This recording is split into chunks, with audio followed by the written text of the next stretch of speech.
Apple debuted a series of tools to combat technology addiction and fear of missing out on Monday at its Worldwide Developer Conference in San Jose, California. Top software executive Craig Federighi said Apple has thought deeply about technology addiction. Apple introduced several new features in conjunction with its new operating system, iOS 12. Apple debuted a series of tools to combat technology addiction and fear of missing out on Monday at its Worldwide Developer Conference in San Jose, California. Top software executive Craig Federighi said Apple has thought deeply about technology addiction and introduced several new features in conjunction with its new operating system, iOS 12. Some apps demand more of our attention than we might even realize. They beg us to use our phone when we really should be occupying ourselves with something else, Federighi said. For some of us, it has become such a habit, we might not even recognize just how distracted we have become. These features have been expected for months, after shareholders JANA Partners in January wrote a letter to Apple imploring the company to add more parental controls to iPhones and to study the technology's impact on mental health.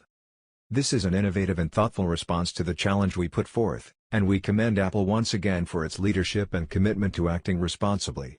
While we will review the details and Apple's follow-through will be important, this looks like a clear win for parents and families, as well as shareholders, given that this should strengthen Apple's ecosystem for years to come, JANA Partners said in response to Apple's Monday announcement. Here are some of the changes, which Federighi said help limit distraction, focus and understand how you are spending your time.